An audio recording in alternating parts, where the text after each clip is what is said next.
मित्रो, मतदान प्रक्रिया सुरळीत पार पाडण्यासाठी अनेक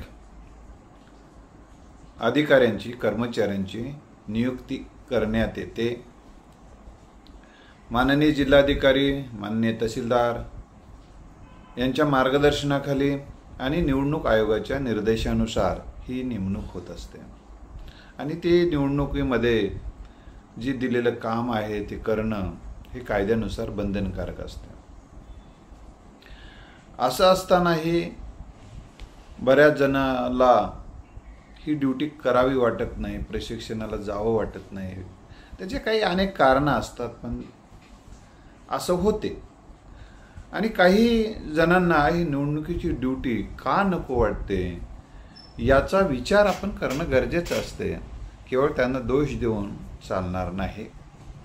सगळेच काही दोषी असतात असं नाही, काही जणांचं अनेक काही प्रॉब्लेम्स असतात, ठीक आहे त्यांचा, पण काही जणांना भीती वाटते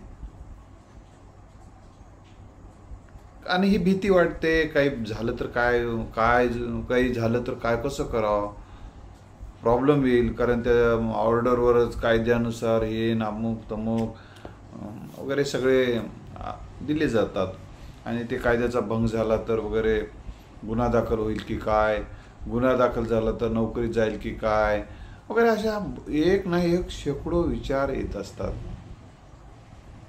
आणि मग ते हे नकारात्मक विचार जेव्हा यायला सुरुवात होतात, मग तेव्हा माणसाचं मन भयभीत होऊन जातं, चिंताग्रस्त होतं, चिडचिड होते, मग अशी अवस्था निर्माण होते।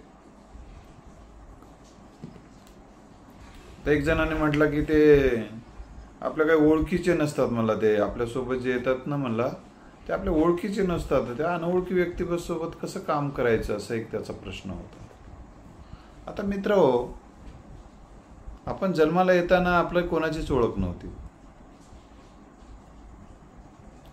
ओळखी वाढत जातात, सहवासातून ओळखी वाढत जातात, संवादातून ओळखी वाढवायच्या असतात, सकारात्मक बोलायचं असते, लक्षात आलं,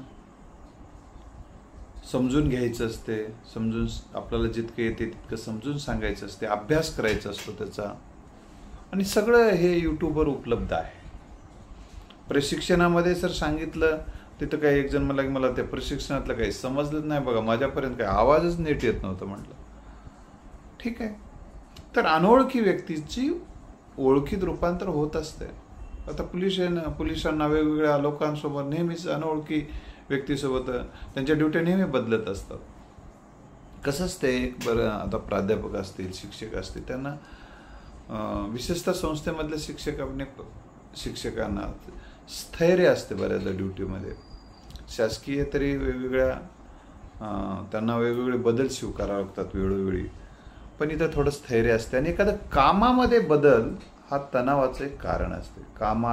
कामातील बदल हे एक बदल स्वीकारायला माणसाचं मन बऱ्याचदा तयार होत नाही, हे एक महत्त्वाचं कारण, हे निवडणुकीची ड्युटी नाकारण्याला एक पहिलं महत्त्वाचं कारण आहे। कामातील बदल स्वीकारायचं म्हणलं तर त्याचं मन तयार होत नाही, आणि त्या कामातील बदल जेव्हा होतो तेव्हा नवं काम शिकून घ्यावं लागतं। आता शिकून घ्यायचं म्हणलं की माणसाला कंटाळा येतो, असं ते असते, आणि त्या कंटाळ्यापोटी मग पुन्हा ते EVM द्वारे ही जी मतदान यंत्र आहेत, या यंत्राची मला माहिती नाही, यंत्रात काही बिघाड झाला तर कसं करू, ते बॅटरीचं काय की प्रॉब्लेम झाला तर काय करू, पण ते एकाचं असं म्हणायला लागलेत की मी पहिलीच ड्युटी आहे सर, ते एकाला मतदान केलं तर दुसऱ्यालाच पडायला लागले, असं काही झालं तर गोंधळ उडून जाईल वगैरे, असंही काही वेगवेगळे, हे सगळं IQ माहितीवरचं डोक्यात घ्यायचं, आणि त्यानंतर तिथं मॉक पोल असतो, ते बघायचं असतं, एकदा ज्याला मतदान करायला त्यालाच पडायला काय, तिची चिठ्ठी पण येते, हे सगळं बघितलं जातं। नाही एक वर्षी तर ते चिठ्ठी बघायची व्यवस्था नाही वगैरे असं म्हणा, पण तिथे दिसते ना, दिसते कोणाला त्याचं चिन्ह दिसते समोर. हे सगळं मॉकपोलमध्ये टेस्टिंग केली जाते अगोदर. त्यासोबत तेव्हा आपल्यासोबतचे सगळे आपल्याला जर समजा केंद्राध्यक्ष असतात तर 3 लोक सहकार्याला असतात. पोलीस सहकार्याला असतो, गावातला ग्रामपंचायतचा सेवक सहकार्याला असतो, गावातले लोक सपोर्टिंगला असतात. हे सगळं पण प्रत्यक्षात आपण चौघमध्ये असतो. ही गोष्ट आपण लक्षात ठेवावी. एक पोलीस आपल्या सोबतीला असतो आणि पुन्हा झोनल ऑफिसर असतात, इतर काही ऑफिसर येत राहतात. आणि ह्या सगळ्या गोष्टीवर नियंत्रण ठेवण्यासाठी दक्ष अशी पथकं नेमलेली असतात. तुम्हाला सांगतो की नाही सर, एखाद्याला चक्कर आली आपल्यासोबतचं काम करणाऱ्याला, तर मग काय करायचं काय नाही बा, मग मतदान बंद पडून जाईल. मग मतदान बंद पडलं की लोक गर्दा करतील, गर्दा करून मध्ये घुसतील, मग मला भीती वाटते. अरे तसं होत नसते बाबा. ते झोनल ऑफिसर असतात, त्यांना आपल्या वरिष्ठ अधिकारी असतात, त्यांना फोन केल्यानंतर त्या पथकामध्ये एक तुम्हाला ज्यांनी प्रशिक्षण घेतलेलं आहे असा एक व्यक्ती सोबतच असतो, त्याला पटकून तुम्हाला देऊन टाकलं जातं. आणि अशा वेळी काय असते माहिती आहे काय, शेवटी काही जरी खराबी झाली, काही अडचण आली, तर आपण एखादा तास निवडणूक प्रक्रिया जरी थांबली, जे येऊ शकले नाही, तर BP वाढून घ्यायचं काही कारण नाही ना. येऊ द्या ना, आल्यानंतर होईल ना. एखादा तास नाही लवकर जायचं आहे घरी, मला घरी कसं जाता येईल लवकर, आता ते निवडणूक पार पडावी लागेल ना. या सगळी यंत्रणा चा बंदोबस्त तिथं असतो, त्यामुळं घाबरायचं काही कारण नाही मित्र. ते झालं म्हणलं बरं ठीक आहे, ते काहीतरी होईल. त्यांचं म्हणणं आहे की असुविधा असतात तिथं बऱ्याचदा, जिथं ड्युटी येते ना, ते काय आहे तिथं संडासची सोय नसते, संडास करण्यासाठीची जी बाथरूम लागते त्याची सोय नसते. अशा वेळी मला बाहेर संडासला जायला प्रॉब्लेम आहे असंही म्हणाला एक जण. काही जणांचं असं म्हणणं आहे की मला त्या इंडियन पद्धतीच्या बाथरूममध्ये संडास करता येत नाही, मला वेस्टर्न पाहिजे, म्हणजे असं बसून अर्ध उभं टाकल्यासारखं असं मला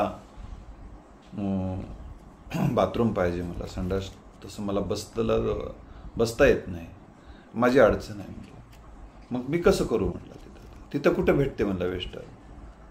आता ठीक आहे, वेस्टर्न भेटत नाही, एखाद्या वेळेस आपल्याला हे ॲडजस्टमेंट करायचं. ॲडजस्टमेंट कसं करायचं म्हणला, संडास करायचा विषय आहे.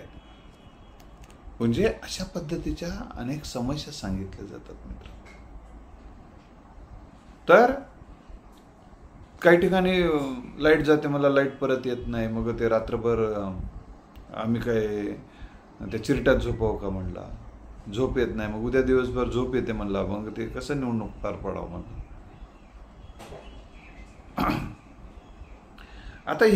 आता तिथली लाईट गेली, ठीक आहे, लाईट जाते, ही सुद्धा त्याची काही चूक नाही, त्याच्या अडचणी सांगितले ते चूक नाहीत, ही वस्तुस्थिती आहे. त्याला लागणारं बाथरूम भेटत नाही. काही जण मला आंघोळीला मला गरम पाणी लागतं म्हणलं, तिथे बऱ्याच ठिकाणी गरम पाणी सुद्धा उपलब्ध करून गावकरी देतात. हे असं तुम्ही गैरसमज करून घेऊ नका, होते व्यवस्था 100%. आता एखाद्या ठिकाणी होत नसेल, तुमचा एखादा वाईटही अनुभव असू शकतो, पण होते. तर लाईट गेली तर पुन्हा तिथं इन्व्हर्टरची सोय नसते म्हणला, पर्यायी लाईटची सोय नसते म्हणला, मग अंधारात झोपावं का, मला अंधारात भीती वाटते म्हणलं, मेणबत्ती वगैरे लावायची म्हटलं, घरामध्ये आपली लाईट गेली तर आपण करतो. नाही ना म्हणा, माझ्या घरी इन्व्हर्टर आहे. बऱ्याच ठिकाणी सर फॅनची व्यवस्था नसते, फॅन जर वाजतो, मध्येच बंद पडतो, काय करावं म्हणलं. मी एकदा तर माझी ड्युटी लागली, रात्रभर बसून काढलो, तुम्हाला काय सांगू म्हणलं.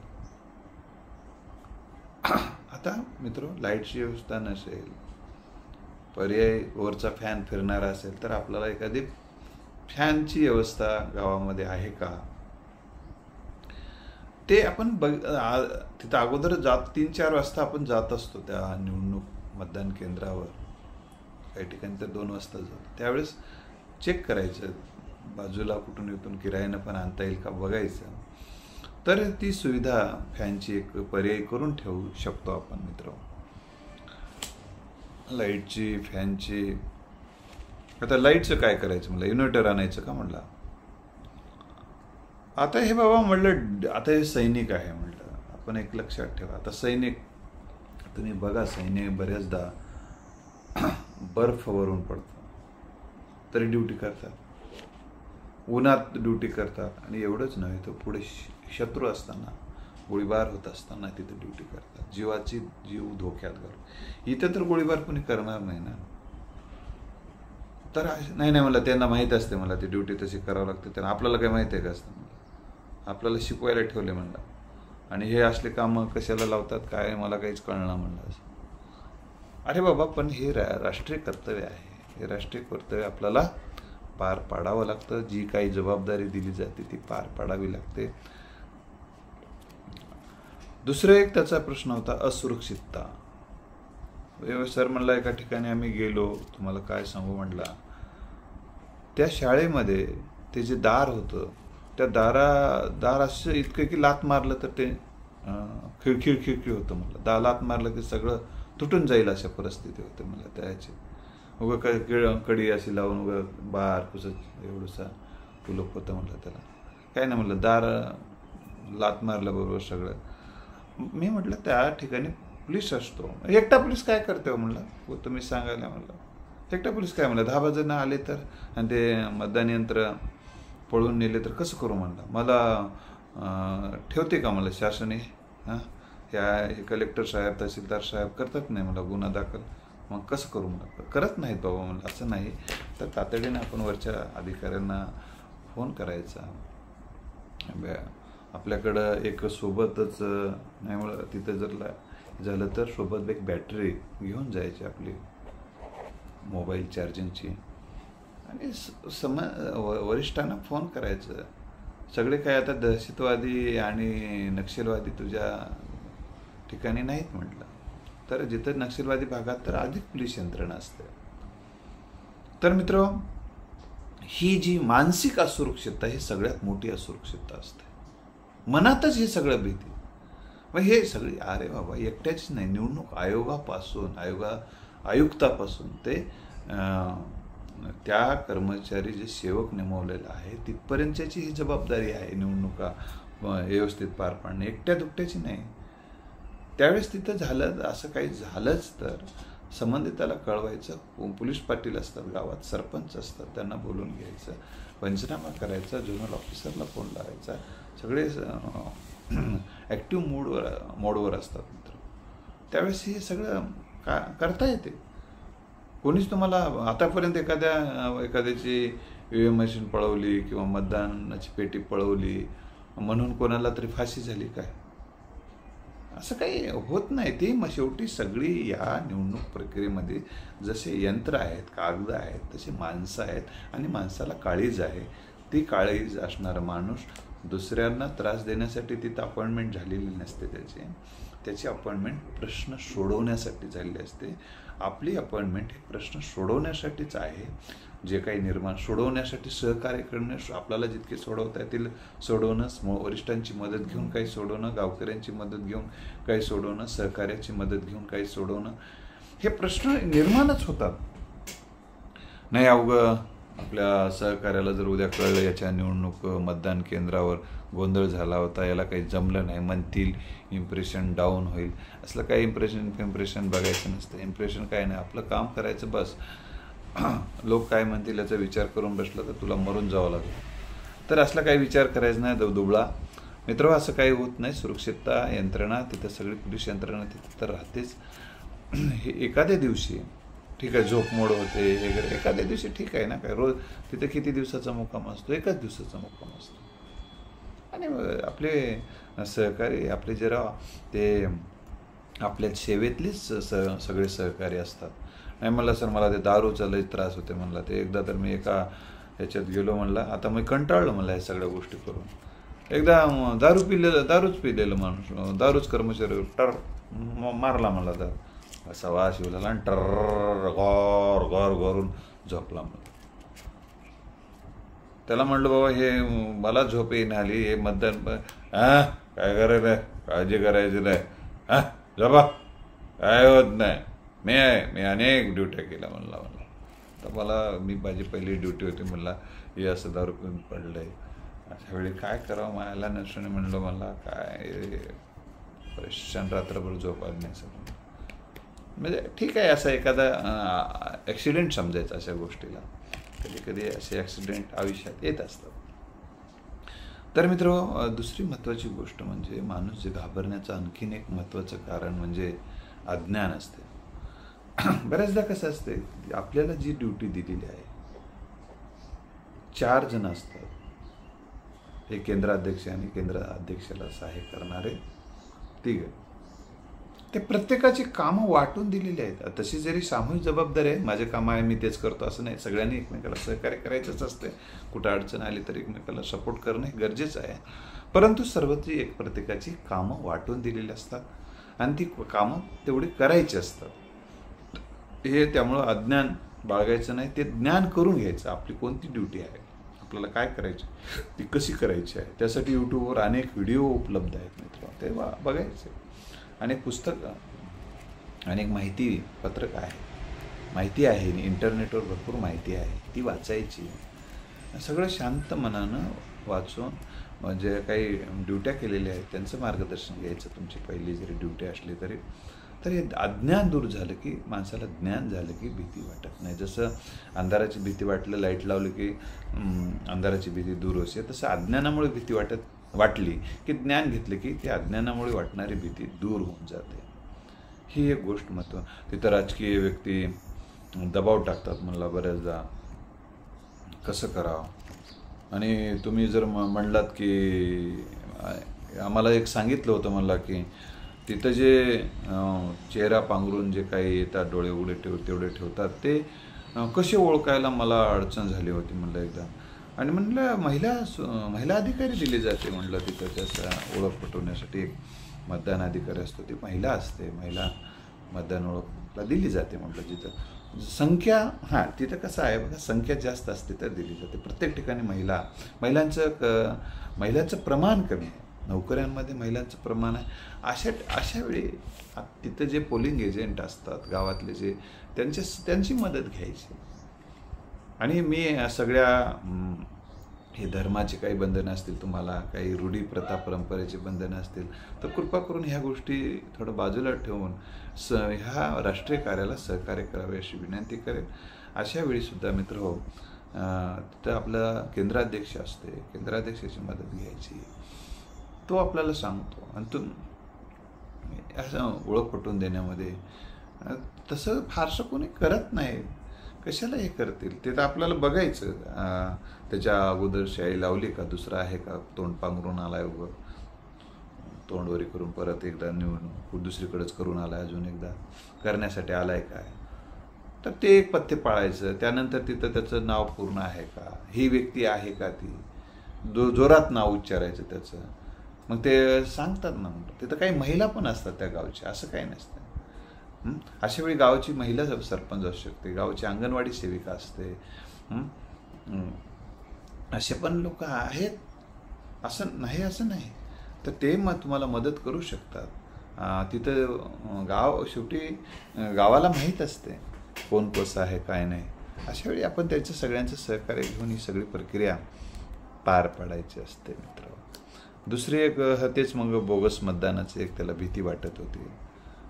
त्या बोगस मतदान झालं तर कसं करावं काय नाही अशी एक भीती वाटते. बोगस मतदान होणार नाही याची काळजी घ्यायची आणि आपण एक पथ्य पाळायचं की आता माननीय कलेक्टर साहेबांनी एक व्हिडिओ बनवलेला आहे, त्याच्यामध्ये कोणकोणते अधिकारी, माननीय अभिजित राऊत साहेबांनी, जिल्हाधिकारी नांदेड, ते ऐका, माझ्या यूट्यूबला मी ते टाकलेलं आहे साहेबांचा व्हिडिओ. हनुमंत बोपाळे यूट्यूब आहे ना, त्याला आहे ते. तर त्यांचे काय करायचं व्हायचं काय, त्याच्याकडं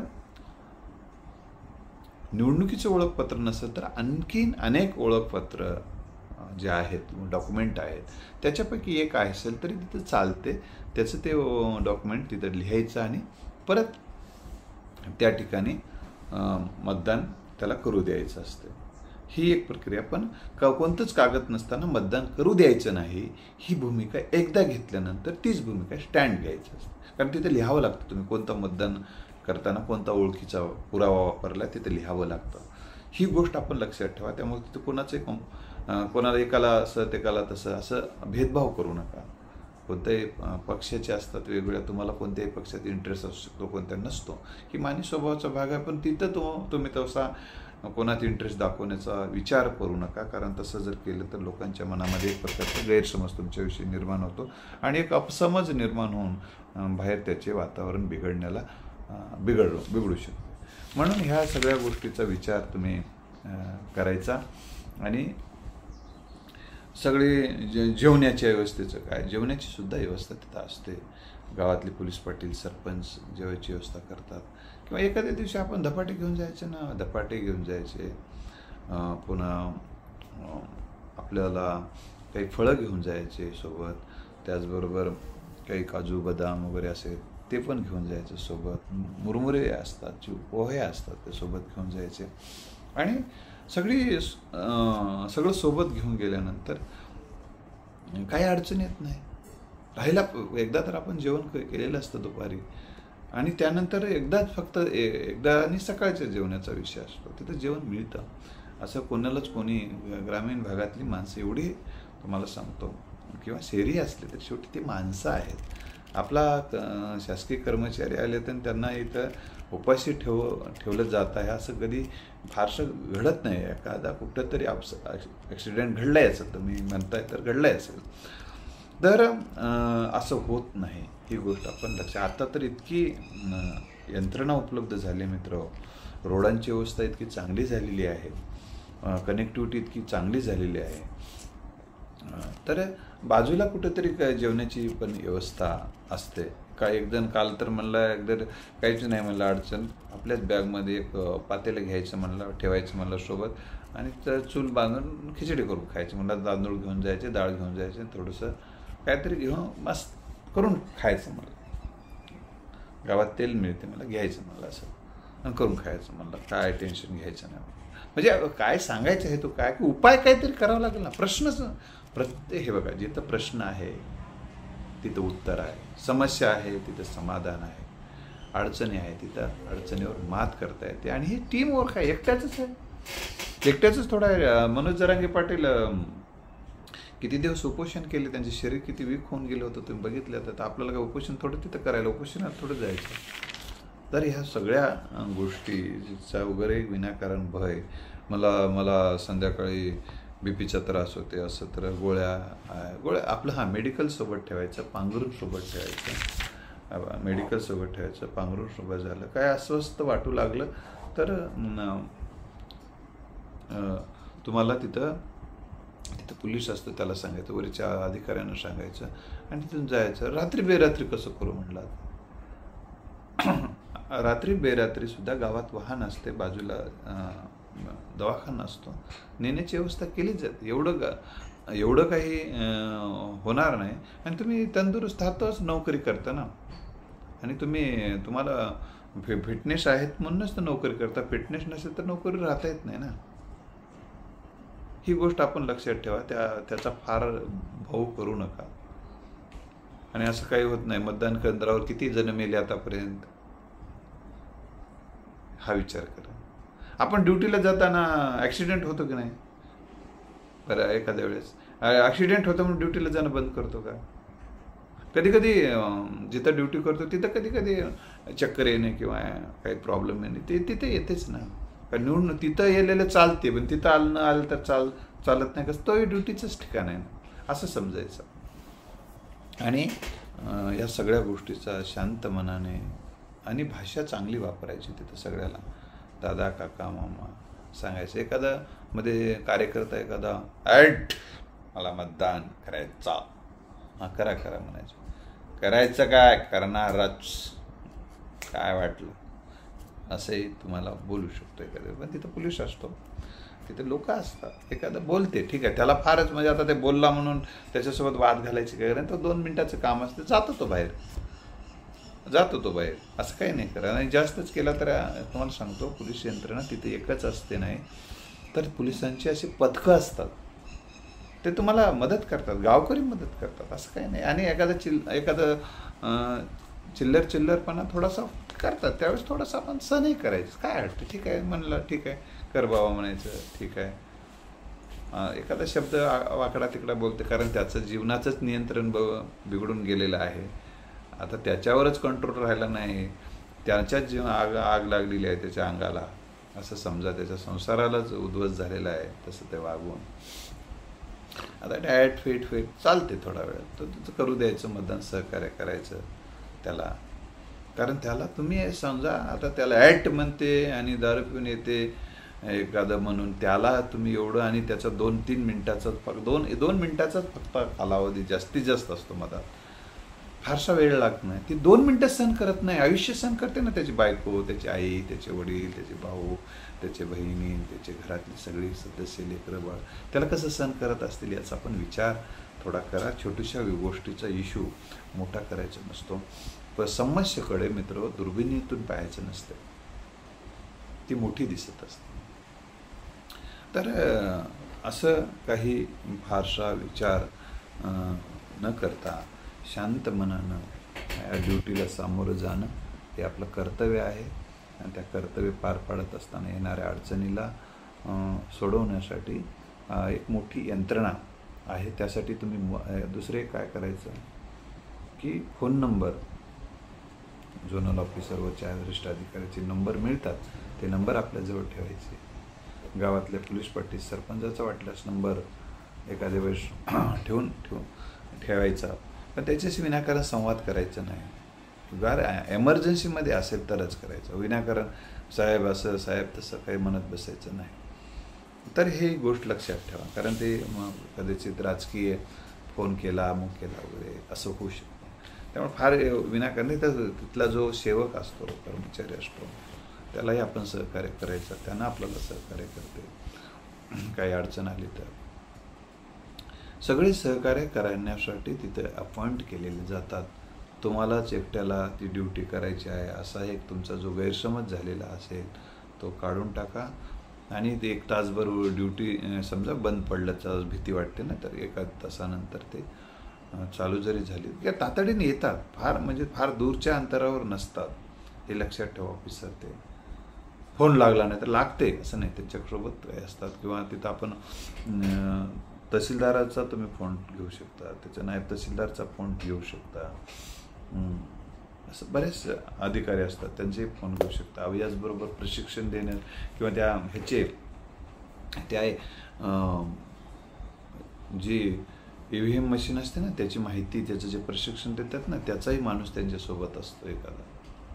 तोही तुम्हाला तर काही कळलंच नाही तर तो येऊन तुम्हाला हे करून देऊ शकतो. समजा तुम्हाला मॉक टेस्ट करायची असते ना, सुरुवातीला मॉक टेस्ट करायला जमत नाही तर तो सहकार्य करतो. किंवा बऱ्याच जणाला ते कसं पॅकिंग कसं करायचे अनेक व्हिडिओ आहेत मित्र, ते ऐका. बऱ्याच जी माहिती आहे ती ऐका, ज्ञान घ्यायला पाहिजे. आणि केंद्राध्यक्षाकडे एक पुस्तिकाचे, त्या पुस्तिकाचे वाचन करायचं आणि त्या सगळ्या गोष्टी कशा करायच्या त्याच्यात व्यवस्थित पूर्ण एक शब्द लिहिलेले असतात. आणि साहित्य घेत असताना तिथं सगळी साहित्य व्यवस्थित पद्धतीने मांडलेलंच असतं, पण साहित्य चेक करून घ्यायचं. काही जर कमी पडलं तर तिथं मागलं तर ते देतात, असं काही नाही. आणि समजा तिथे गेल्यानंतरही तुमच्या लक्षात आलं तरी ते साहित्य तुम्हाला यंत्रणा आणून देते. ही एक गोष्ट आपण लक्षात ठेवली पाहिजे. खूप माणसं याच्यामध्ये आहेत, काम करतात. आणि ह्याच निवडणुका थोडं घ्यायला लागले, तुम्हाला एकट्याला आत्ताच घ्यायचं आहे. हे देशाची संविधान स्वीकारलं तेव्हापासून निवडणुका चालवल्या आहेत, तेव्हापासूनच या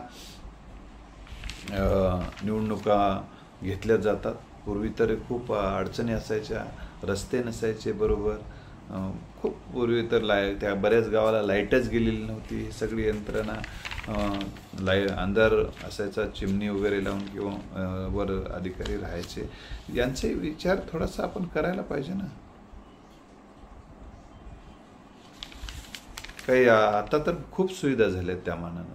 तर त्या काळात सुद्धा लोकांनी निवडणुका घेतलेल्या आहेत. 1900 जेव्हा आपल्या घटनेची अंमलबजावणी जी 50ला झाली तेव्हापासूनच ह्या निवडणूक आयोगाची स्थापना झालेली आहे. 25 जानेवारी 1950 रोजी संविधानानुसार या निवडणूक आयोगाची स्थापना करण्यात आलेली आहे आणि तेव्हापासून या निवडणुका होतात. आणि त्या निवडणुकीमध्ये तेव्हापासून काही चूक झाली म्हणून थोडीशी कोणालाच आतापर्यंत फाशी दिली गेलेली नाही. त्यामुळं घाबरू नका. तुमच्या ह्या निवडणूक कार्यासाठी माझ्या हार्दिक शुभेच्छा. धन्यवाद.